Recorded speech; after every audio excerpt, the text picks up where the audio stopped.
Let's sum up with the idea that what happened to the political evolution and how this part A, part B, part C, part D, and what happened throughout the. It's like how what is the political and historical evolution for our constitution? There should be a basic idea for you. So हम लोग start किए with charter of 1600. Charter of 1600 कोई पूछे तो बताओ क्या होगा? Do you recall? तो उसका आंसर होगा कि with the charter of 1600 the British East India Company got the power to create the legislative, executive and judicial rules for its subject, for the British subject within the Indian territory. And it also goes the right to do business within India for the infinite years. So this is the first thing happened in the charter. Now the second thing coming, the charter of 1726. What is that thing? Now the governor within the India has the power to create the English-centric law for their subjects. But there we have appeal to the mayor court, and also we have appeal to the privy council. So that is one disputed area. This is the second thing. On the third thing is coming the Regulating Act of 1773. So Regulating Act of 1773 is the first place where the centralizing started to happen. So इसमें क्या हुआ? The first thing happened is that the Governor General of Bengal is coming into the picture, and the Governor of Madras and Governor of Bombay is become subordinate to him. This is the first thing. Now the Governor General of Bengal will not work alone. It will have the Executive Council of 4 members. This is the second thing. Now the issue here is that the Supreme Court is also established. So the contentious issue here is that the Supreme Court has an overriding appealing power to the Governor General's Executive Council. And it sometimes happens that the Governor General have not control over the Executive Council because they are being nominated through the British Parliament. This is the second thing. Now, when you see the overall act towards 1781, 84, 90, 93, 1813 or 1833. So centralizing power keep on increasing till 1833, where it come to its peak, where the governor of Bombay and governor of Madras being abolished, only the governor general with his executive council have the sovereign power. And in that also, when you read the 1793 Act, the Governor General can act without the you can say consensus of the Executive Council. And in 1784, the Pitt's India Act, it says that the decision made by the Governor General's Executive Council is beyond the jurisdiction of the Supreme Court that is being created by the 1773 Act. This is the thing, this 1833, that it's come to its peak. And now in 1853, that in the Legislative Council, uh, so the concept of you can say uh, the Governor General and the Legislative Council with 6 members, it coming from the Charter of 1853, and there was provision to nominate Indians, but the very first Legislative Council in 1853, there is no one being nominated. So from 1853, it's come to the 1861. A lot of thing happens. So the first time the Indian being the 5 Indian members in the Legislative Council of the Governor General is being elected. Okay, this is the first thing. The 5 Indian and the 5 non-official members are there, and in the Executive Council, there's a British people only. So the concept of ordinance, if you see the concept, there's no election during this time. So High Courts, Indian High Courts Act is being coming into the picture. The Central Civil Services coming into the picture. You can see IPC is coming into the picture. So a lot of things happen in 1861. Then if you see, there's an Indian Council Act of 1892. So from 1892, there is a limited indirect elections coming into the picture. So there was certain attempt by Swaraj Bill. Now the Swaraj Bill का क्या था? Now Swaraj Bill does not talk a lot of independent things. They are also asking for the dominion, but you need to understand it was special due to the incorporation of you can say the right to free speech, privacy, equality before law, separation of powers, the constitutional outline that's coming into the picture. And then Indian Council Act of 1909, the first time diarchy is introduced. separate, not direct case, like separate electorate is instituted, and uh, the elections happen for the legislative council for at the central as well as at the provincial level. Okay, so in the provincial legislative council, there are limited franchise for context election and for voting in the election. You need to understand that. And in the this is the one thing.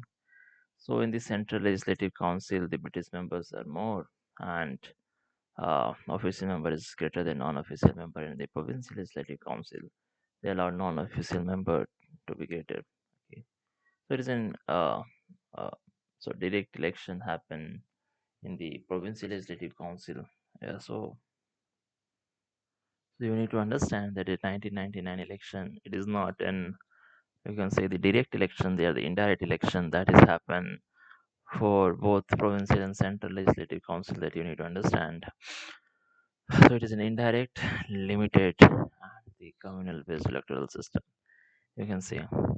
So now the local bodies, first of all, they become the college. The what in the college, local bodies, district board, municipalities, elected members to an electoral college. So this electoral college elected members for the provincial legislative council.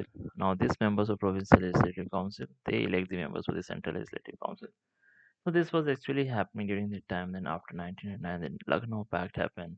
So Lucknow Pact is the joint pact between the All India Muslim Committee and Indian National Congress after the Bombay session. Okay, so they accepted the separate electorate. This is one thing. Now they asked for the stop the Council of Secretary of State office that is working from the Europe, and that uh, not give bureaucrat official. This is one thing, and then you come to the Government of India Act 1919, the first time the DAC introduced at the federal level.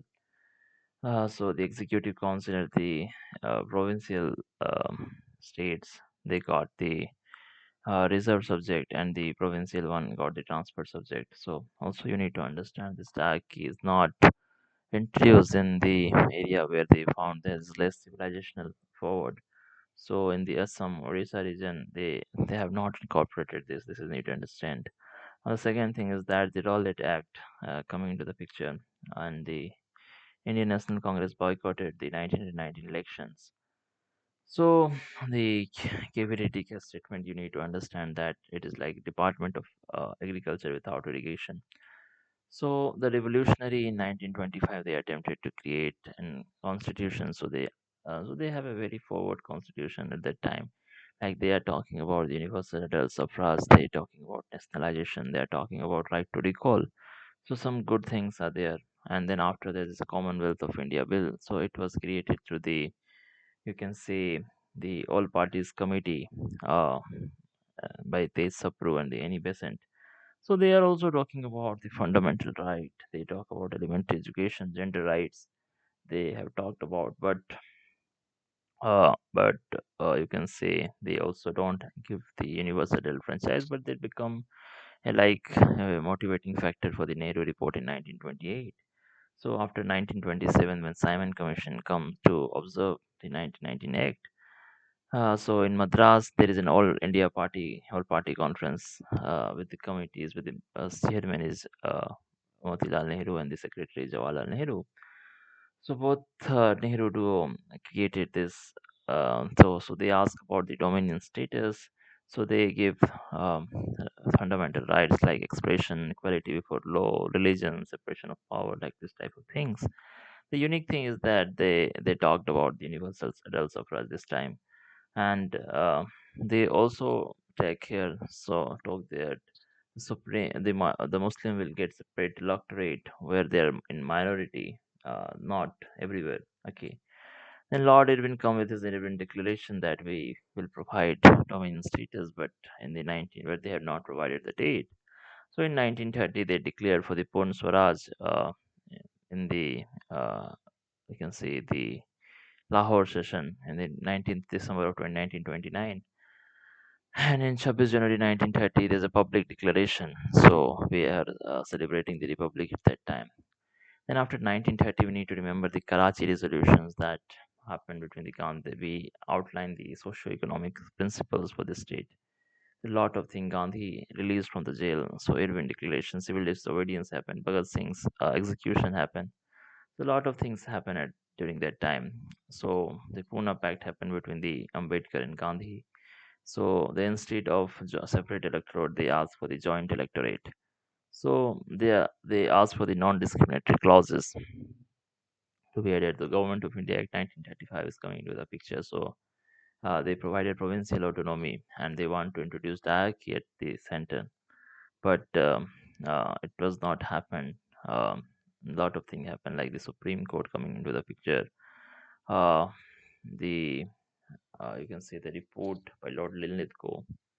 Uh, separate electorate increase कर दिया था, reservation दिया था women को, depressed class तक को.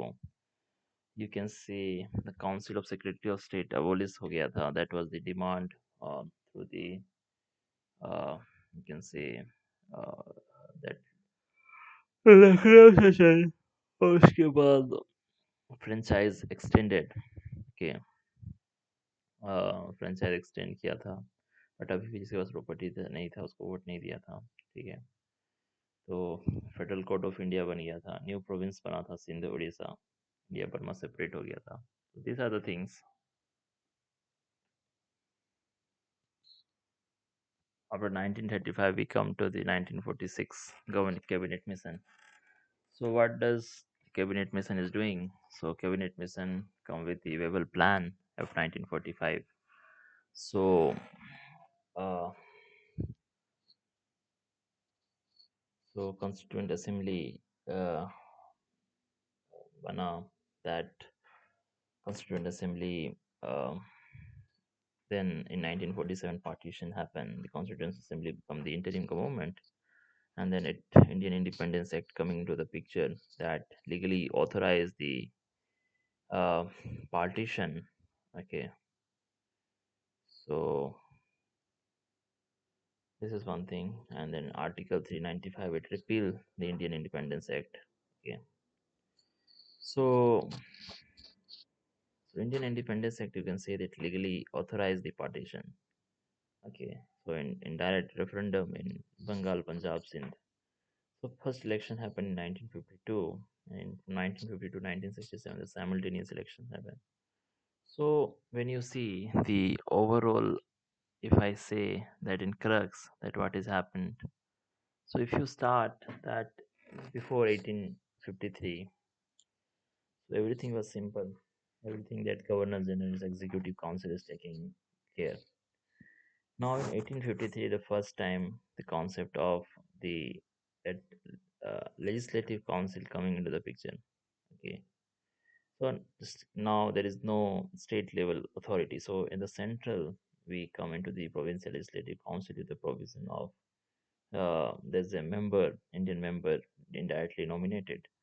So there is nothing at the time. Then in 1861, okay, uh, so in 1861, it's not reinstated in 1853. So there is no provincial legislative council in 1853. So if you give me this thing that through 1861 directly come here that you got two things. The first thing that is the sentence is state level you got an executive council and there is a legislative council. So in 1861, but there is no provision for the election. So we have five non-official members and the five Indian members in the legislative council. So this is the provision. Then we then in 1892, so there is some limited indirect elections coming into place. Then in 1909, we have the you can say limited indirect and uh, separate electorate provisions. Okay, but in 1909 we got some things like in the Central Legislative Council we have the official member greater than non-official, but here we have the non-official greater than official. In 1919, the same thing happened with the diarchy at the federal level. And in 1935, we give total provincial autonomy. So provincial autonomy means we remove the executive council and the diarchy from the provinces, and we tried to introduce it in the central legislative council, but it was not being implemented. Then in 1946, it's a constituent assembly. Then in 1950, institutions like president, Lok Sabha, Raj Sabha, council of ministers coming into the picture. So this is an overall picture. Uh, so now when we talk about making a constitution, so cabinet mission created in 1946. Okay, so the Cabinet Constituent Assembly of 1946 was trying to create a constitution for the undivided India. Then it Indian Independence Act coming into the picture that indirectly authorized the, you can say, the indirect referendum happened in the Bengal, Sindh, and Punjab, uh, and it and uh, the after Indian Independence Act of 1947, it create Constituent Assembly for the divided India. Okay, and for the divided India, it create the first time the part A, B, C, D state. Okay, this is the very first thing. Now, in the Constituent Assembly composition, there are two things. There's the British provinces and there's the princely states. Okay, it's the same concept, the All India Federation to the Government of India Act of 1935. So the British provinces, they are indirectly elected by the members of the Provincial Legislative Council, and the princely states they are nominated. Okay, so we know there's a proportional representation with single transferable vote is there. Okay. So if you talk about there's a 289 members in the Constitution Assembly. So we took 2 years, 11 months in order to. It means like we started work in December 1946 and we completed our work in November 1949. So the interim parliament worked from 1947 to 1952, around 5 years. And in 26 November of 1949, that uh, that new constituent assembly will vote on the final constitution. Uh, so 26 November of 1949, that the Constitution Assembly voted on the uh, new constitution and uh, put okay, the Constitution of India pass. But the vote happened for Constitution of India might happen in the 24th January of 1950. सो 26 नवंबर 1949 में क्या हुआ था कि कुछ कुछ law enforce हो गया था there will be vote that the new constituent that this constituent assembly will vote on the enforcement of the new constitution of India. उसके लिए वोट हुआ था. Means we will do this thing before election or after election. So ये हो गया. So constitution बना कैसे बेटा? First of all, an objective resolution was passed, was given to the given by the Nehru. It was given to the committees. Now there's a draft constitution created by B.N. Rao, and then there's a discussion by the drafting committee. Okay, and there's a final draft constitution coming, and that final draft constitution circulate nationally, and then it becomes the final draft. Okay, so democracy में we need to understand the voting. So voting एकदम absolute पता होना चाहिए. So the very first thing that you need to remember, uh, so what are the rights? You can say voting rights. If somebody asks that I have an absolute majority, the absolute majority का जरूरत पड़ता है while you want to create government inside India. So to make government, that you need total seat uh, divided by 2 plus 1. This is the absolute majority. Now the effective majority is that you need 50% plus one member of the effective strength. So what is effective strength? So effective strength is total strength minus uh, uh, death, disqualify, and resign. So this is the effective strength. Now there is a simple majority. Now the simple majority is that you require for the parliamentary procedures, you require for the constitutional amendment, some constitutional amendment you need for the law. That is not constitutional amendment. So simple majority is the 50% of the present day voting. This is the one thing. Now we have special majorities. So special majority one is to in Rajya Sabha for the All India service. If you require that, the two-third of the present day in voting is the special majority one. This is the first thing. The second thing is the special majority 2. Now, the special majority 2 is the double voting. First, you require uh, 50% of the total strength, and you require two-thirds of the present and voting. So, you require that much present in voting that two-thirds become the half greater than 272. This is the number game. So, special majority 3 is that you require the state ratification as well. And special majority 4 is that where you want to have the two-thirds of the total strength. So for one and all, we need to remove all this confusion regarding the majority. बहुत ही simple है. Simple majority, effective majority, and the absolute majority you need to understand. The absolute majority ki 543 divided by 2 plus 1 means you require more than 272 plus 8. This is the done. The second thing is the effective majority. So effective majority is the total minus vacancies. Vacancy due to the death, disqualification, or any kind of thing. Okay, this is the second thing. Now there is an uh, effective majority हो गया, and so who is the present day in voting? If somebody asks that what is the effective majority, if I am present today and I am abstaining from vote, I will count in the effective majority because effective majority only counts the vacancies. Now the present day in voting is the total members minus vacancies minus people present but abstaining from vote. This is the thing. Now we have the special majority. So the very first is the special majority 1. Special majority 1 में only we have two articles. Article 249, Article 312 गांठ बांध लो.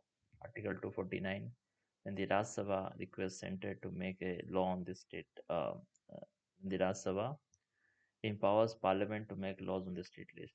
This is a very simple Article 249. You require effective special majority 1. What is the special majority 1? Two-thirds of the present and voting you require. This is all. Okay. And for creating an all India service under Article 312. Now, when we talk about constitutional amendment, let's talk about special majority 2. So, in special majority 2, it's a double majority. First, you require the 50% ज़्यादा, and then 22 third of the present and voting. This is the thing. Once, so this is the thing. So you need to talk that if a special majority 4, the two-third of the total strength, it was only in the Article 61 for the impeachment of president. तो nuance याद रखिए. Vice president के election में क्या होगा, आपको Rajya Sabha vice president के removal में राज्यसभा से चाहिए इफेक्टिव मेजोरिटी. ठीक है, इफेक्टिव मेजोरिटी चाहिए, जबकि लोकसभा से चाहिए सिंपल मेजोरिटी. ठीक है, बस इफेक्टिव मेजोरिटी चाहिए थे राज्यसभा से. ठीक है, स्पीकर को हटाने के लिए we require the effective majority, ये हम लोग पढ़े हैं. ठीक है, सो ठीक है, if this is joint sitting, तो जॉइंट सिटिंग का डिसीजन हमेशा सिंपल मेजोरिटी से होगा, याद रखना. फॉर इमरजेंसी का proclamation you require special majority. Okay, special majority 2. और for discontinuity you require just simple majority. For the election of speaker you require simple majority, but removal require the effective majority. ठीक है, and state ratification require in the laws where there is a federal angle involved. This is the simple thing. So for the special majority, three things are already mentioned under Article 368. तो क्या क्या है Article 368 में mention? If you open that law with me, I will tell you. Mm. So if you read this Article 368 too, क्या बोल रहा है कि that you require the ratification of the states as well. Okay, so क्या क्या है वो, that Article 54, that the presidential election. Article 55 is about the, so the special majority में क्या क्या रखा है. Article 54, Article 55 जो presidential election है, presidential election or the manner of election. Whenever we talk about executive power of union and state, Article 54, Article 73, Article 162. And whenever we talk about the High Court ka powers in Article 241, we have Article 241. So when we talk about chapter 4 of part 5, it is about the union judiciary. Chapter 5 of part 6, it is state judiciary. And the chapter 1 of part 11, that is the legislative relation. So there any list in the 7th schedule, and the representation of states in the parliament, or the provision of this article, article 368 to itself. So for all this thing you require the state ratification. Okay, overall nuance picture ले लिया जाए तो हम लोग समझ गए हैं कि किस किस में बेसिकली आपका स्टेट रेटिफिकेशन होगा, वो स्पेसिफिकली मेंशन्ड है कॉन्स्टिट्यूशन के अंदर। तो क्या क्या निकला वो, प्रेसिडेंट का इलेक्शन और मैनर, मतलब आपका 54-55। देन एग्जीक्यूटिव का पावर, यूनियन का स्टेट दोनों का 73-162। When we want high court for a UT, that article 241, for the GST commission, that under article 279A.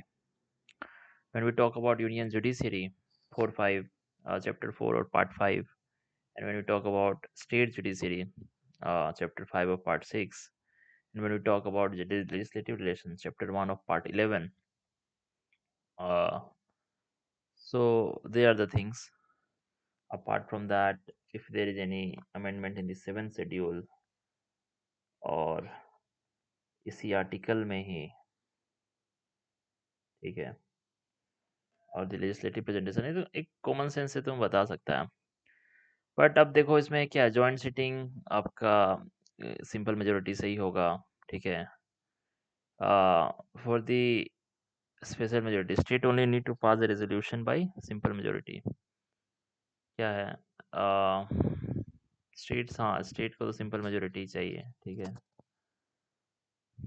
Constitutional amendment bill parliament में ही आ सकता है, स्टेट में नहीं आ सकता है।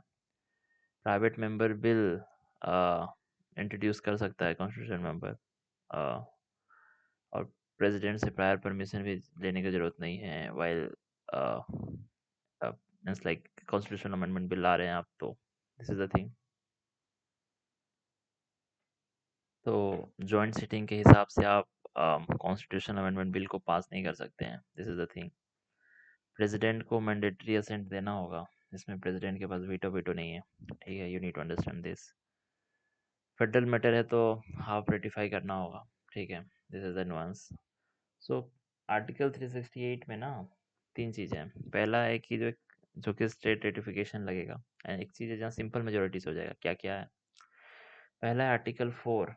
So what is in article 4, that कोई भी एडमिशन जो हो रहा है स्टेट, नया स्टेट का, या आर्टिकल 3 में जो है 2 और 3, that is not under the under 368।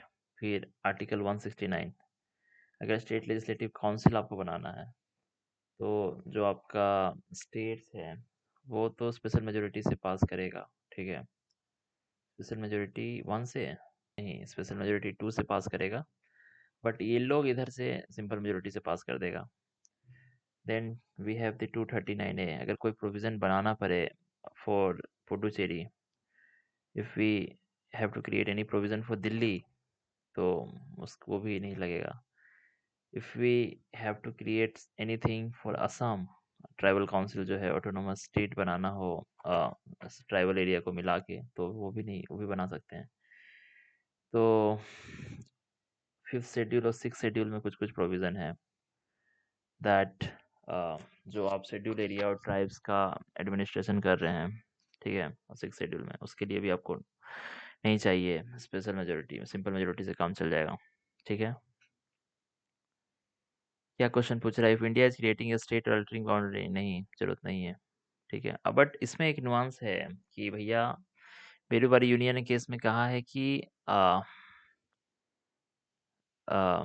Article 368 के अंदर लाना होगा if you are giving a undisputed territory, ठीक है।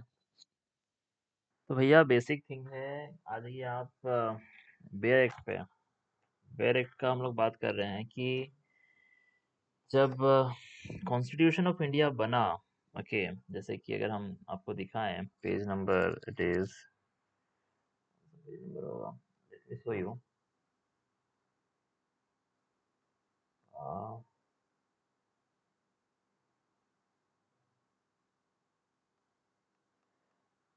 सिटीजनशिप।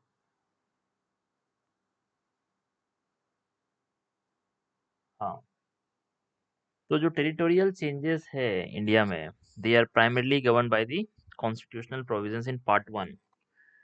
पार्ट वन में आपका टेरिटरी का है, ठीक है। तो सुप्रीम कोर्ट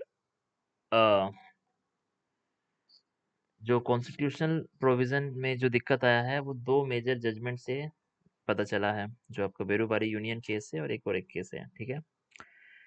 तो आर्टिकल 1 और 4 में जो भी चेंज होगा वो दो शेड्यूल में चेंज करेगा। There is schedule 1, there is schedule 4, ठीक है। शेड्यूल 1 में क्या है? Schedule 1 consist of the name of the union in its states name, okay. Schedule 4 consist of the Rajya Sabha seatings, okay.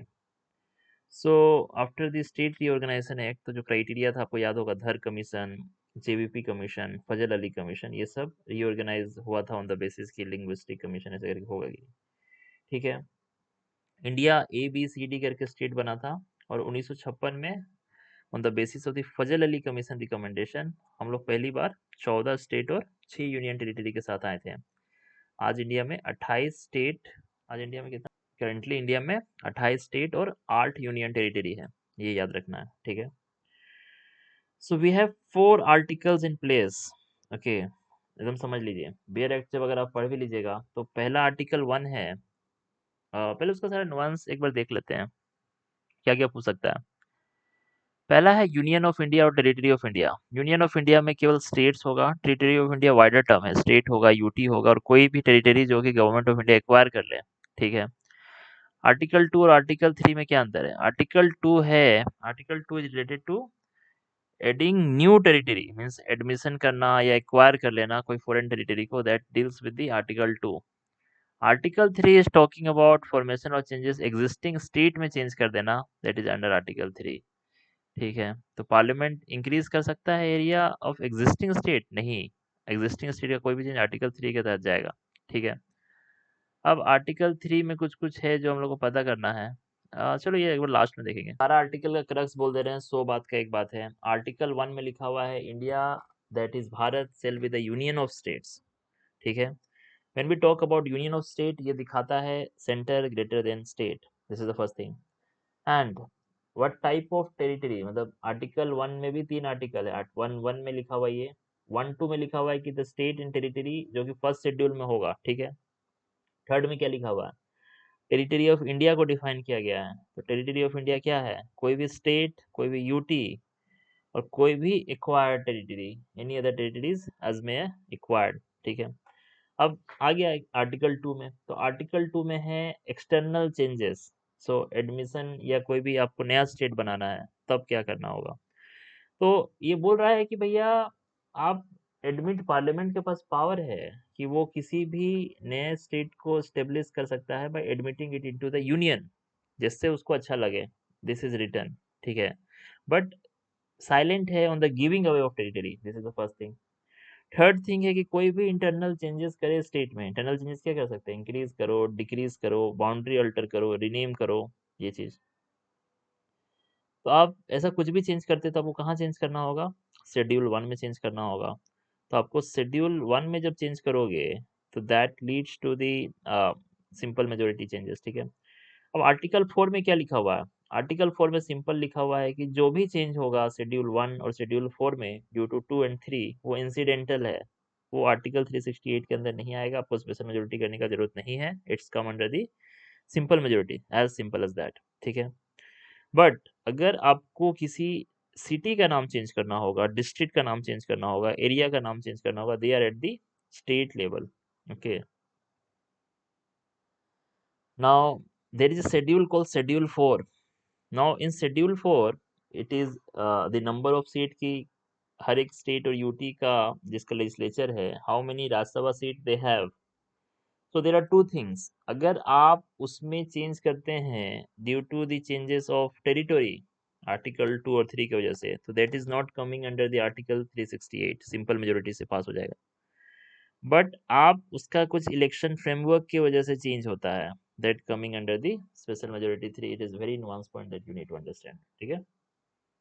तो आर्टिकल 2 का यूज कहाँ कहाँ किए हैं?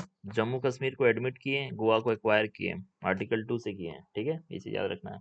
तो हम लोग बात किए थे कि दो केस है जिसमें जुडिशियल इंटरप्रिटेशन का जरूरत पड़ गया था। क्यों जरूरत पड़ गया था? आर्टिकल 2 बोलता है कि अगर आपको किसी डिस्प्यूटेड या अनडिस्प्यूटेड किसी का भी इंटीग्रेट करना है इंडिया के अंदर, तो that is easy. You just need to pass a reorganisation act under the simple majority by article 4। तो आर्टिकल 2 और 4 के साथ आप कर सकते हैं। But giving away, giving away पे ध्यान में आ जाइए कि अगर आप अनडिस्प्यूटेड टेरिटरी दे रहे हैं किसी को, ठीक है, अनडिस्प्यूटेड टेरिटरी किसी अनदर कंट्री को दे रहे हैं, तो आपको क्या करना होगा? That is interpreted with in the in article 1, can say in difference Berubari union case. आपको जो 1960 का है वो आप बोल सकते हैं कि you need to pass through the special majority to constitutional amendment under article 368 रद्द करना होगा, ठीक है, this is the first thing. Now अगर आप गिव अवे कर रहे हैं कोई disputed territory, so then you can again do by the simple majority under the reorganization act because the foreign policy is under the union list, ठीक है। So Magan Lal versus union of India case, तो दो case याद रखना है, मगन लाल भाई versus union of India 1969 का case, and Berubari union versus union of India case 1960। Simple as that. Internal changes पढ़ लिए, चेंजिंग द नेम वो भी पढ़ लिए, ठीक है, इंक्रीज डिक्रीज, ठीक है, यूटी का चेंजेस, ये सारा चीज उसी में करेंगे, ठीक है। सिटी का नाम चेंज करना है तो एमएचए गाइडलाइन से होता है, ठीक है। तो आपसे कोई पूछ दे भैया कि जो इंडो बांग्लादेश लैंड एग्रीमेंट हुआ होगा, तो that is under the 100th constitutional amendment, हम लोग को पता है 2013। तो कोई बोलेगा कि भैया ये तो आपका एक्सटर्नल चेंजेस का गिव अवे हुआ, तो क्यों आया, क्यों हम लोग को करना पड़ा? तो you need to understand, in case of Bangladesh, we have the land dispute is with three things. The first thing is the enclave. So enclave uh, is like uh, this is my territory, but culturally it is not mine territory. Means this kind of things. So it's undisputed territory, but culturally it is not. But I am giving you away an undisputed territory. So by the special majority by the Birubari Union, I need to give the first thing is the enclave. The second thing is the adverse possession, that some area of Bangladesh is in mine, some area of mine is in the Bangladesh. The third one is the unclaimed territory. Okay, so this kind of thing happen. And simple thing समझिए, जो term आपको लिखना है exam में, article 3 कभी भी आपको लिखना है तो you need to say that Article 3 talks about the formation of the new states and the alteration of the areas boundaries of the existing state, areas boundaries and names of the existing state, ठीक है। आप new state form कर सकते हैं या boundary name और इसको alter कर सकते हैं, that is the internal changes, okay. Through the reorganisation act से कर सकते हैं। रीऑर्गेनाइजेशन एक्ट कोई भी ला सकता है, प्राइवेट मेंबर भी, ये भी ला सकता है, ठीक है। अब रीऑर्गेनाइजेशन बिल आता है तो प्रेसिडेंट से पहले प्रायर रिकमेंडेशन लिया जाता है, this is the one thing, ठीक है। पहला इसमें अगर स्टेट के लिए आ रहा है तो प्रेसिडेंट स्टेट से पूछते हैं, बट यूटी के लिए तो पूछना जरूरी नहीं है। उसके बाद लोकसभा राज्यसभा में सिंपल मेजोरिटी से पास होता है, बट क्योंकि सिंपल बिल है तो फिर प्रेसिडेंट के असेंट के लिए जाएगा, यस नो या रिवर्ट कर सकता है प्रेसिडेंट। फिर वो, मतलब अगर कोई पूछे कि जो स्टेट रिऑर्गेनाइजेशन बिल है, क्या प्रेसिडेंट के पास रिवर्ट करने का पावर है? हाँ, कर सकता है। तो सिंपल चीज है, क्योंकि कॉन्स्टिट्यूशनल अमेंडमेंट बिल नहीं है तो पार्लियामेंट तो प्रेसिडेंट उसको विथहोल्ड कर नहीं, मतलब उसको पास करने के लिए कंपल्सरी बाइंड नहीं है, तो आप वही सिंपल समझ लीजिए, ठीक है। कुछ कुछ केस स्टडी है जो इसमें समझना है कि द फर्स्ट केस स्टडी जो सिक्किम, हाँ, तो सिक्किम में हुआ क्या था? Simple simple interesting case study है, वो समझिए। पहला है सिक्किम। सिक्किम में आपको समझना है कि ये एक मोनार्की था नोगमेल डायनेस्टी के अंदर, ठीक है। तो ब्रिटिश पार्टी था, नेपाल पार्टी था और सिक्किम पार्टी था, ठीक है। तो 1814 से 1816 में गोरखा वार चला, तो वहाँ पे कॉन्फ्लिक्ट बेचारा सिक्किम में बुद्धिस्ट और नेपाली वाला कॉन्फ्लिक्ट है, ठीक है। तो आफ्टर दैट एंग्लो गोरखा वार, तो ब्रिटिश प्रोटेक्टरेट बन गया सिक्किम, ठीक है। देन जब चाइना तिब्बत में एनेक्स किया तो दलाई लामा थ्रू तवांग इंडिया में आए, फिर वहां से मसूरी चले गए, ठीक है। Then in 1973 the Sikkim, which is an independent country, it becomes the India's protectorate, ठीक है। तो 1974 में हम लोगों ने क्या किया, we we passed the 35 amendment, 35 constitutional amendment. We added article 2A that we give seat in Lok Sabha and Rajya Sabha despite Sikkim being an independent country, ठीक है। तो ये स्पेशल चेंजेस हुआ था under article under article 2 only, ठीक है।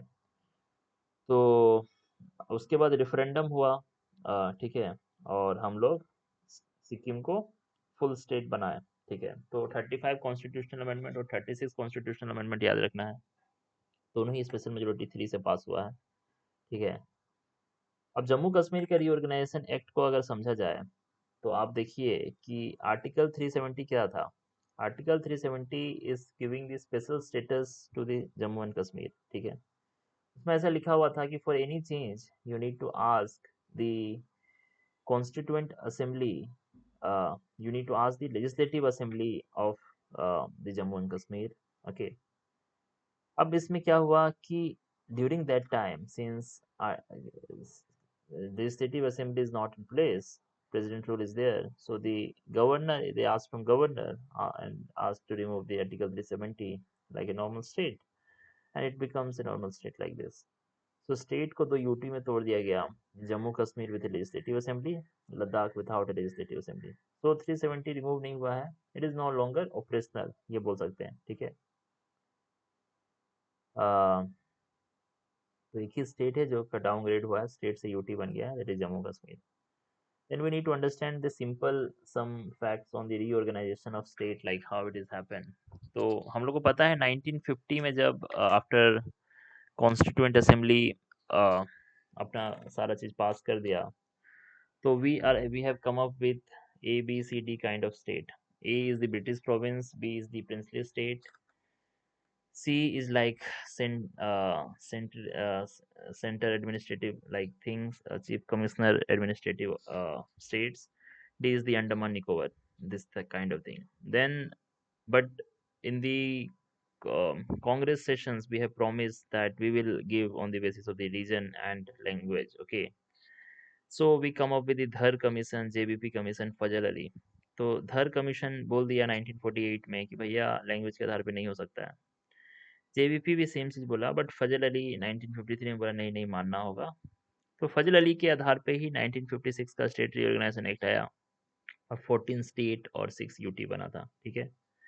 अब one of the reason that कि फजल अली कमीशन के बाद जो लैंग्वेज के आधार पर रीऑर्गेनाइजेशन हुआ, तो रीजनल पॉलिटिक्स बढ़ा, पॉलिटिकल डिफेक्शन बढ़ा, फेडरलिज्म बढ़ा, और लोकल सेल्फ गवर्नमेंट में चेंजेस आया। So you need to have this thing in mind also, ठीक है। तो अगर आप फेज देखिएगा ऊपर, तो जो 1953 से 1966 का समय में था, दे दे दो स्टेट रिओर्गेनाइजेशन हो रहे थे up to 1966, they are basically happening on the basis of language. फिर आप 1970 से 1987 का समय देखिएगा, तो अल्ट्रा स्मॉल स्टेट आ रहा था, नॉर्थ ईस्ट में आ रहा था, that is basis on the ethnicity, language, insurgency, ये सब का बेस पे जो नॉर्थ ईस्ट में हुआ 1970 टू 1987, वो एक फेज है। और 2000 के बाद से आप देखिएगा वो गवर्नेंस या एडमिनिस्ट्रेशन इसके बेसिस पे हो रहा है। तो you see the nuances that on the basis of the state recognition happen, वो उस हिसाब से आप बता सकते हैं। तो आप क्वेश्चन आ सकता है कि today India is the rightly organised, मतलब बिग स्टेट और स्मॉल स्टेट का डिस्प्यूट है, तो आपको क्या बोलना होगा। जैसे कि आप बोलिए कि 10th कॉन्स्टिट्यूशनल अमेंडमेंट में जब आप बात कीजिएगा, तो it takes the Dadar and Nagar Haveli, it becomes the UT. Okay, and in the 12th constitutional amendment, we acquire Goa, Daman, Diu, and Pondicherry. Okay, in the 1912th and 14th constitution amendment. ठीक है,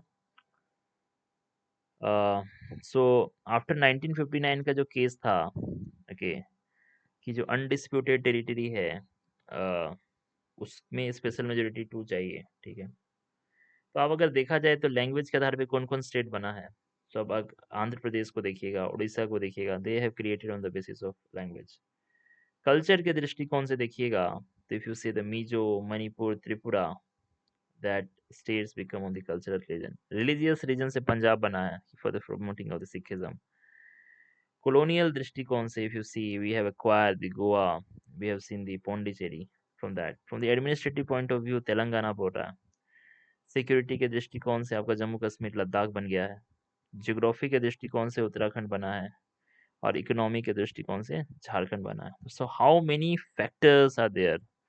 So starting from language, we have, for the northeast we have culture, for religious region we have religious region, we have colonial region, we have administrative region, we have security region, we have geography region, we have economic region.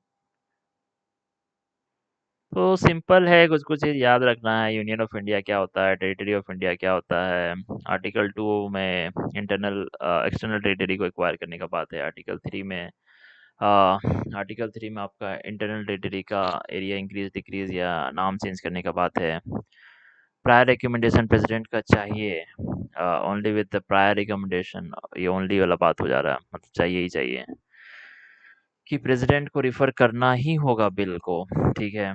और तो parliament bound नहीं है state legislature का view से, ठीक है। President can extend the time limit कर सकता है स्टेट रिस्पॉन्स, ठीक है। विद इन स्पेसिफिक पीरियड होना चाहिए रिस्पॉन्स स्टेट का। If a parliament makes a fresh amendment to a bill after the state has given its view, there is no need to refer it back to the state. ये चीज़ भी है। अगर state अपना view दे दिया है और parliament fresh amendment लाया तो उसको फिर पास करने की ज़रूरत नहीं है, ठीक है? ये नुआंस पॉइंट है। और क्या पूछ रहा है? Law for the formation of new states requires a special majority in the parliament as determined schedule 1। नहीं, इसमें सिंपल मेजॉरिटी है, बट उसमें केस है कि अगर आप अनडिस्प्यूटेड लैंड दे रहे हैं तो आपको कॉन्स्टिट्यूशनल अमेंडमेंट करना होगा। बट अ, अगर आप डिस्प्यूटेड लैंड दे रहे हैं तो it is coming under your foreign policy power, so it's not under the, ठीक है। ये चीज़ें हम लोग पढ़ लिए हैं बहुत एडवांस में। और सिंपल मेजोरिटी आर्टिकल 3 यूटी पे भी अप्लाई होगा, बट प्रेसिडेंट को कंसल्ट करने की ज़रूरत नहीं है यूटी से, ठीक है। तो we are saying India is a indestructible union of destructible state, यहाँ से बोला जा सकता है। अब क्वेश्चन बन सकता है कि इंडियन कॉन्स्टिट्यूशन पार्लियामेंट को एम्पावर करता है to alter the boundaries, just this change the federal character. तो हम लोग बोलेंगे आर्टिकल 2 से 4 तक ये है। तो हम लोग बोलेंगे कि यूनिटरी टिल्ट तो है टेरिटोरियल इंटीग्रिटी के लिए, बट फेडरलिज्म के लिए सेफगार्ड भी है, that we have basic structure doctrine, we have 84th amendment, ये सब करके बोल सकते हैं, ठीक है। भैया बहुत ही सिंपल है, इसको पूछ देता है कभी प्रीलिम्स में, तो आपको एक बेसिक ओवरऑल पिक्चर याद होना चाहिए कि कुछ कुछ चीज़ तो याद ही होना चाहिए कि जब आपका 1956 में 7th कॉन्स्टिट्यूशनल अमेंडमेंट हुआ तो आपका 14 स्टेट और 6 यूनियन टेरिटरी बना, ठीक है। पहला स्टेट बनने वाला था गुजरात। गुजरात आपका बॉम्बे रीऑर्गेनाइजेशन एक्ट हुआ, महाराष्ट्र से अलग हुआ, ठीक है, इन 1960। तो आपका 15वां स्टेट है गुजरात। 16वां स्टेट है नागालैंड। सो नागालैंड इज 1963 सबसे पहले आपका बना था थ्रू 13th कॉन्स्टिट्यूशनल अमेंडमेंट, ठीक है। उसके बाद आपका हरियाणा पंजाब से अलग हुआ है। पंजाब हरियाणा से अलग नहीं हुआ है, हरियाणा पंजाब से अलग हुआ है ऑन द शाह कमीशन के रिपोर्ट पे। आपका पंजाब रीऑर्गेनाइजेशन एक्ट आया था तो 1966 में पंजाब अलग हो गया, ठीक है। Then we in 1971 Himachal Pradesh upgraded to state, ठीक है, this is one thing. Then, in the first phase of Northeast reorganization in 1972, we have Manipur, uh, Tripura, and Meghalaya. These three states become together. Okay. Then in 1975, we have for Sikkim, we have two amendment, 35 and 36 constitutional amendment. Then we have again second phase where we have the Mizoram or जो अरुणाचल प्रदेश बच गया था वो, and in the 1987 with along with Goa. Okay. तो ये बना।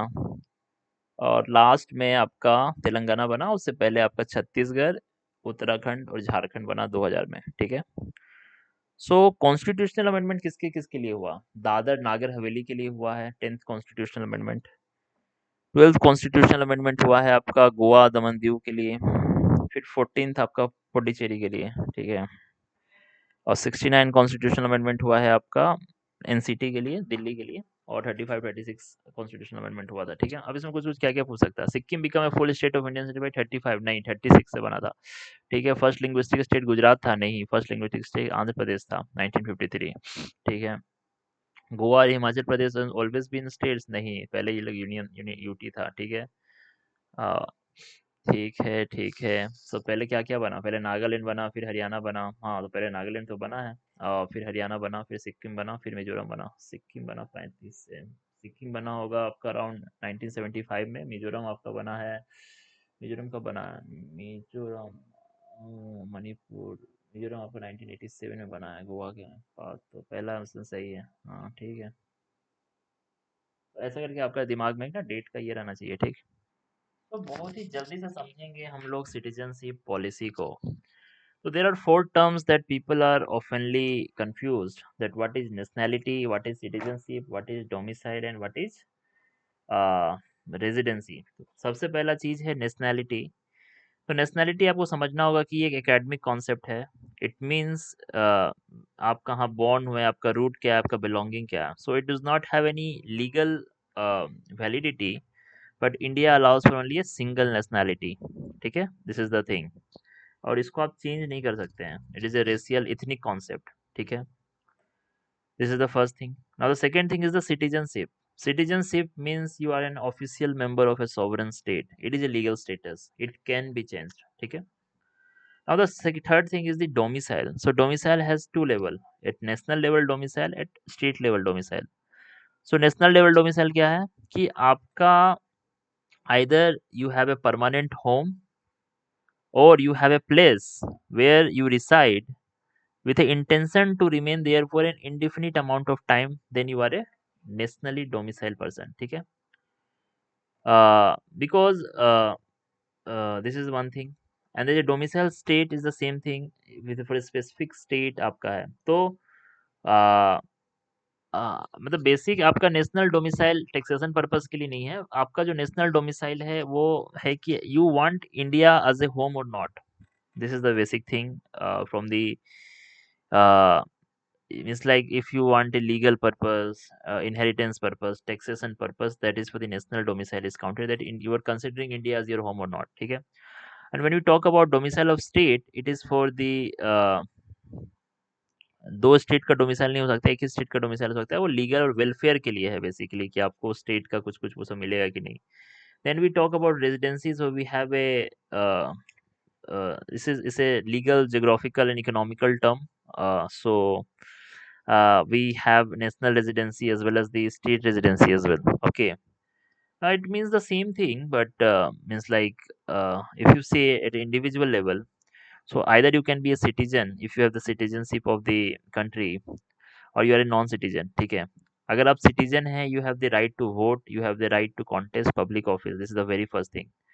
Now in the citizen, either you are the resident or either you are a non-resident. So this residency is the criteria on the basis of geography and time based, okay.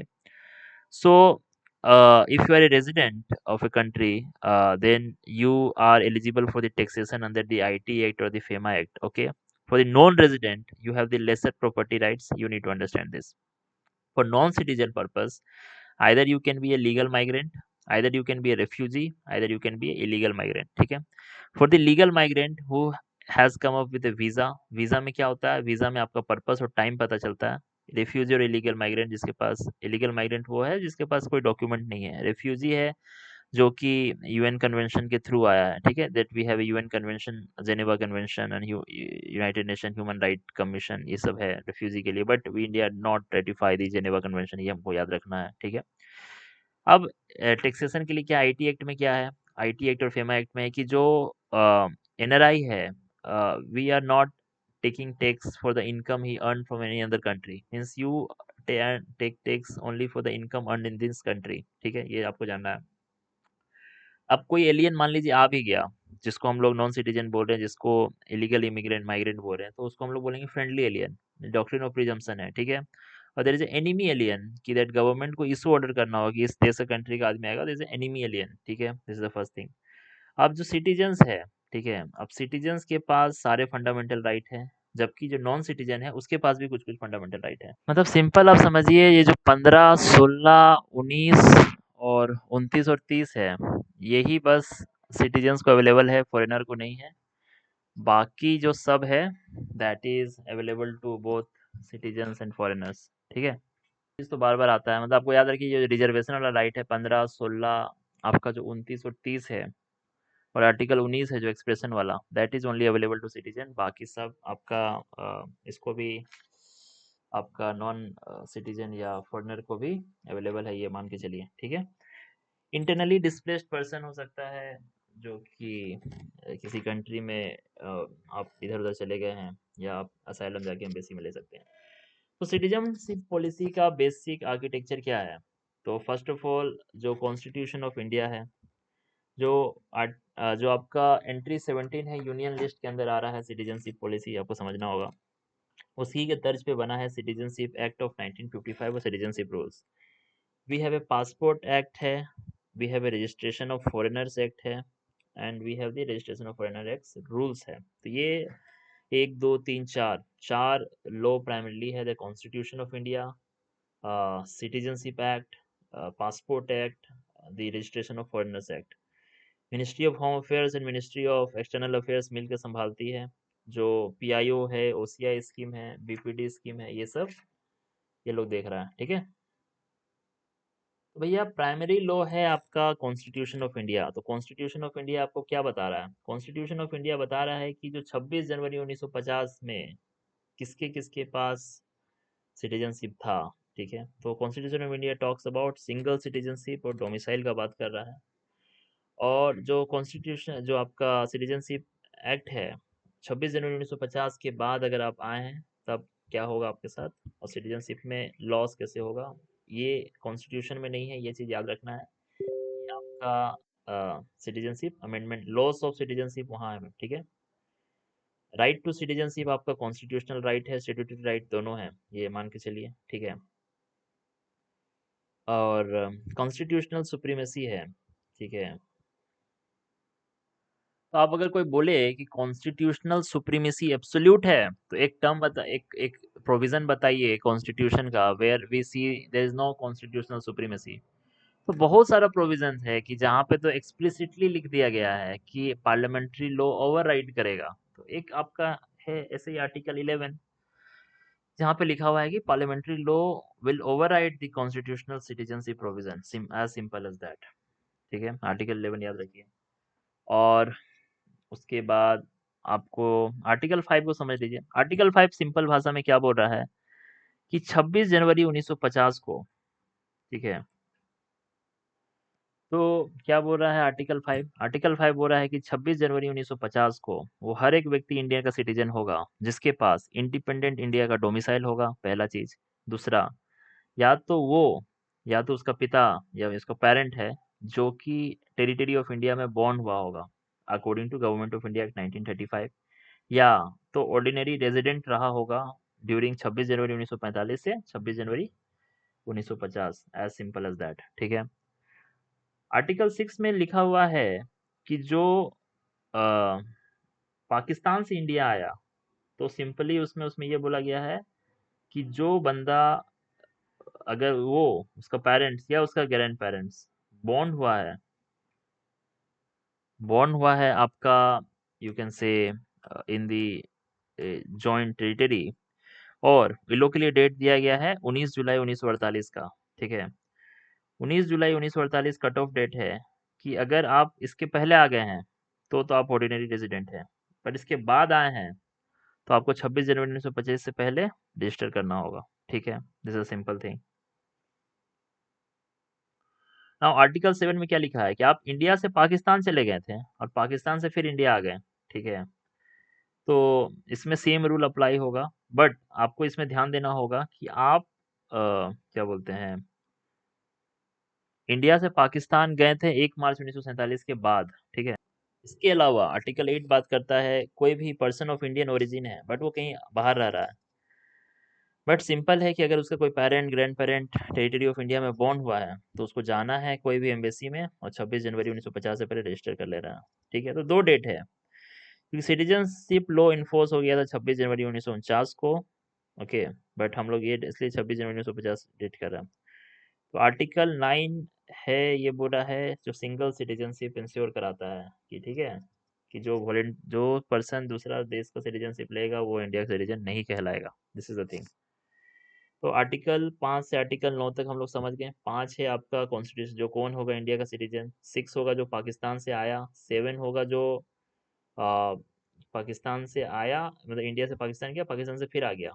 और 9 होगा, 8 होगा आपका PIO वाले के लिए, और 9 होगा आपका सिंगल सिटीजनशिप।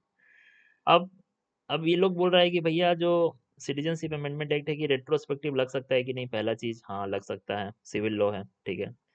अब पहला है कि डोमिसाइल बर्थ के हिसाब से आपका सिटीजनशिप आपको मिल सकता है इंडिया में। तो अब जो रूल है बस याद रखना है, 3 दिसंबर 2004 के बाद अगर आप जन्मते हैं इंडिया में, या आपके जो पेरेंट है कोई भी इलीगल माइग्रेंट नहीं होना चाहिए, ठीक है? पहले था कि एक पेरेंट सिटीजन होना चाहिए, अब दोनों ही इलीगल इमिग्रेंट नहीं होना चाहिए। This is the law. मतलब 3 दिसंबर 2004 के बाद आप इंडिया में जन्मिए, आपका एक पेरेंट तो इंडियन सिटीजन होना चाहिए, अदरवाइज खेला हो जाएगा। एक पेरेंट इंडियन सिटीजन होना चाहिए, दूसरा पेरेंट इलीगल माइग्रेंट नहीं होना चाहिए, ठीक है? पहला चीज।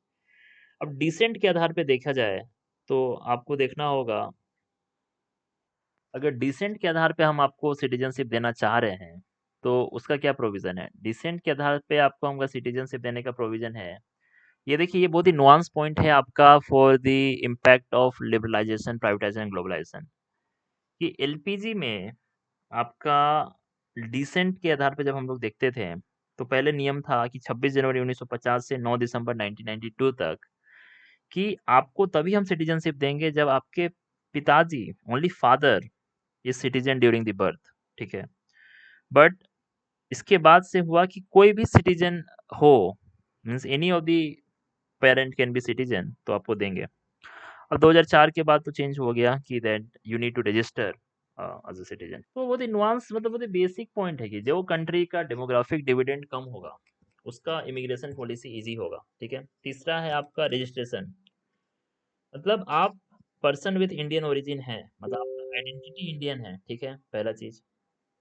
आप क्या है, या तो आपका, तो बेसिक समझिए रजिस्ट्रेशन के आधार पे आपको मिलता है पीआईओ या ओसीआई का स्टेटस। मतलब बेसिक क्या बोला जा रहा है, पर्सन ऑफ इंडियन ओरिजिन जिसके पास किसी और देश का पासपोर्ट है, ठीक है? But it for the diasporic relation बनाने के लिए है, कि मतलब अगर आप पर्सन ऑफ इंडियन ओरिजिन है, मतलब आपके पेरेंट या आप इंडियन टेरिटरी में जन्म होंगे, या तो 1935 वाले इंडिया में होंगे, ठीक है? This is the one thing. और अ, जो 2015 के बाद पीआईओ रिप्लेस हो गया है ओसीआई से, ठीक है? और ऐसा नहीं है कि पीआईओ में सब सभी का है, क्योंकि Pakistan, Bangladesh, Sri Lanka, they are not eligible for the PIO OCI status, ठीक है? ईरान, चाइना जो पड़ोसी लोग के साथ नहीं है। देखिए, एनआरआई जो है इंडियन सिटीजन है जो कि अब्रोड में रह रहा है। पीआईओ जो है फॉरेन सिटीजन है जो कि इंडिया में रहना चाहता है, ओके? मतलब ज़्यादा अंतर नहीं है, स्कीम मर्ज हो गया है पीआईओ ओसीआई का। तो ओसीआई में आपको ज़्यादा सिटीजन मिलेगा, मतलब बेसिकली ओसीआई, आप एक फॉरेनर हैं जो कि आपको, हाँ, पहले इंडियन सिटीजन थे, तो क्या-क्या आपको मिलेगा इसमें? इसमें पहले पीआईओ को बस 15 साल का वीज़ा फ्री ट्रैवल मिलता था, अब लाइफ लॉन्ग वीज़ा मिलेगा ओसीआई को, ठीक है? इकोनॉमिक राइट्स भी है, रेजिडेंसी राइट्स भी है, इस काइंड ऑफ राइट है, ठीक है? मतलब आपको गवर्नमेंट जॉब नहीं मिलेगा, वोटिंग कॉन्टेस्ट का राइट नहीं मिलेगा, पब्लिक ऑफिस आप नहीं ले सकते हैं, सुप्रीम कोर्ट, हाई कोर्ट का जज नहीं बन सकते हैं। इसके अलावा आप इंडिया में यू हैव द राइट्स, ठीक है? नेचुरलाइजेशन बेसिक है कि आप इलीगल इमिग्रेंट नहीं होना चाहिए, 11 साल इंडिया में रहना चाहिए, आप गवर्नमेंट को सर्व कीजिए, आर्ट शेड्यूल में कोई एक लैंग्वेज बोलिए, आपको नेचुरलाइजेशन के आधार पे इंडियन सिटीजनशिप बनाया जा सकता है। लॉस कैसे होगा सिटीजनशिप? तो तीन तरीका है, या तो आप खुद छोड़ दीजिए, रिनंसिएशन कर दीजिए। दूसरा है कि आप टर्मिनेशन हो सकता है, या आप डिप्रीवेशन हो सकता है, या फ्रॉडरी में पकड़ा गए, तो तीन ही है। आप या तो रिनंसिएशन, टर्मिनेशन या डिप्रीवेशन, ठीक है। कुछ कुछ केस स्टडी आप समझ लीजिए। जो कॉन्स्टिट्यूशनल अमेंडमेंट एक्ट हुआ 2090 का, वो बहुत ही सिंपल चीज था। तो उसमें दो चीज चेंज हुआ आपका सिटीजनशिप एक्ट में 1955 का, कि कौन होंगे इलीगल माइग्रेंट और कौन होगा नेचुरलाइजेशन। सिंपल दो चीज चेंज हुआ, एकदम बेसिक में याद रखिए क्या हुआ। दो चीज चेंज हुआ। ओरिजिनल में था कि भैया कौन है इलीगल माइग्रेंट। इलीगल माइग्रेंट का डेफिनेशन था कि जिसके पास ट्रेवल डॉक्यूमेंट नहीं है वो इलीगल माइग्रेंट। अब क्या बोला? अब बोला कि अगर अ, जो भी मुस्लिम जो कि अफगानिस्तान, बांग्लादेश और पाकिस्तान से, नॉन मुस्लिम जो कि 2014 से पहले इंडिया में आए, जो कि अभी इलीगल माइग्रेंट है, वो लीगल हो जाएंगे सिंस एंट्री टू इंडिया। मतलब 2014 से पहले आप इंडिया में आए होंगे और आप नॉन मुस्लिम हैं through these three countries, you are not considered as a illegal migrant, so an exception added there, ठीक है, पहला। दूसरा है नेचुरलाइजेशन के लिए साल था, 11 साल का समय है, ठीक है। और इन लोगों के लिए दे दिया 5 साल। मतलब अगर आप 5 साल 2014 से पहले आए, 5 साल से इंडिया में रह रहे हैं, तो 2019 में ही आया था ये बिल, तो आप नेचुरलाइजेशन के थ्रू इंडियन सिटीजनशिप के लिए अप्लाई कर सकते हैं। This is the thing. तो सिख अब यही है, बेसिक है, ठीक है। तो जो मुस्लिम तो बेसिक डिफरेंस है कि 2015 के बाद जो भी आए, सिख आए या मुस्लिम आए, अगर डॉक्यूमेंट नहीं है तो आप इलीगल माइग्रेंट ही हैं, ठीक है। और अगर आप लीगल माइग्रेंट हैं तो भी आपको 11 साल लगेगा। खिला है जो 2014 से पहले आया उसके लिए बस, ठीक है। अब सेंसस क्या है? Census is a, you can say, is a statistical exercise to find out the population of India, to find out the demographic variable of India, to find out the citizen non citizen of India, ठीक है। तो population पता चलेगा, demographic variables पता चलेगा, citizen non citizen पता। NPR क्या है? So national population register. So it's like, अब एनपीआर का अस्तित्व खत्म हो रहा है क्योंकि इट्स काइंड ऑफ आधार से रिप्लेस हो गया, ठीक है। For residency and for welfare for identity the NPR is there. NRC is for the citizenship, okay. Who is the citizen of India? So अगर आप सिटीजन ऑफ इंडिया है, then I will give you the voter ID and the passport, okay. एक ही बार NRC हुआ है, ठीक है। असम में क्या है? असम में दिक्कत हुआ कि 1960 और 1970 के बीच में ना बहुत सारे बांग्लादेशी रेफ्यूजी आ गए असम में, ठीक है। तो 2013 में एनआरसी कंडक्ट हुआ असम में, ओके। सो एक 1951 एनआरसी हुआ था पूरा इंडिया में, ओके। और दूसरा आपका हुआ था आपका 1971 वोटर लिस्ट बनने से पहले। तो असम एनआरसी में बेसिक क्या है? आपको जो लीगल है, इलीगल है माइग्रेंट, उसको खोजा जाएगा। इलीगल अगर मुस्लिम धरा आया तो उसको डिटेन किया जाएगा, और जो इलीगल है उसको लीगल किया जाएगा, ठीक है। अब शाहीन बाग प्रोटेस्ट जो हो रहा था, उसमें इशू क्या था? तो शाहीन बाग वाले केस में क्या हुआ कि where people are protesting against the CA and RC, तो उसमें दो चीजें हैं। So people are protesting, yes. So the Constitution under Article 19 give you the right to protest. That if you are using fundamental right for your speech and expression under Article 19(1)(a), under 19(1)(b), if you are moving freely without any arms, and under 19(1)(c), you have the right to form association. It ultimately gives you the right to protest. Okay. But in Supreme Court, in Amit Saini case, Supreme Court is saying that you do not have the indefinite right to protest, and you cannot exercise your rights hampering the other people rights. This is the thing, okay. So interview maybe we can say that as a diplomat we just not, yeah, it is important for a country for its internal security to detain the illegal immigrants as per the laws we have confined upon, but at the very same thing in time, we need to think about the human rights as well, and we need to consult with the country where we want to expatriate those people. Okay, so if we expatriate them to the Bangladesh और if there are lot of issues that the illegal immigrants Assam only not bear the burden, ठीक है, ये चीज बोलना होगा। Then Assam accord है, तो there जो सेक्शन 6 है, सेक्शन 6 को एकदम समझ लो, उसका बेसिक स्टैटिक क्या है कि 1971 में असम मूवमेंट हुआ था, ऑल इंडिया मतलब क्या था, असम स्टूडेंट यूनियन। और तो बेसिक असम अकॉर्ड क्या बोल रहा है, सेक्शन 6A है आपका, सेक्शन 6A है आपका सिटीजनशिप एक्ट का। तो बेसिक नुआंस है उसका जो आपको याद होना चाहिए कि 1971 में असम मूवमेंट हुआ, all India all Assam student union and all Assam गण संगम परिषद के बीच में ये लोग असम मूवमेंट किया था। तो इन आंसू और ये ऑल असम गण संगम परिषद और गवर्नमेंट के बीच में 1985 में असम अकॉर्ड साइन होता है। असम अकॉर्ड में बेसिकली डेट फिक्स हुआ है, तो 24 मार्च 1971 का कट ऑफ डेट है, ठीक है। इसमें बोला जा रहा है कि जो भी असम में 1 जनवरी 1966 से पहले आया वो सिटीजन होगा, जो 1 जनवरी 1966 से 24 मार्च 1971 तक आया वो सिटीजन होगा, बट उसको 10 साल रहना होगा, then he goes the voting rights. But जो 24 मार्च 1971 के बाद आया असम में, they are illegal migrant, as simple as that, ठीक है। तो सेक्शन 6 से लाया गया to give affect to this Assam accord. 2024 में सुप्रीम कोर्ट अपहिल्ड कर दिया है सेक्शन 6A को कि ठीक है। सिटीजन तो डिबेट था कि citizenship on the basis of religion, they have justified reason, supreme court बोल दिया। Now talk about double citizenship. तो डबल सिटीजनशिप आर्टिकल 9 प्रोहिबिट कर रहा है, ठीक है।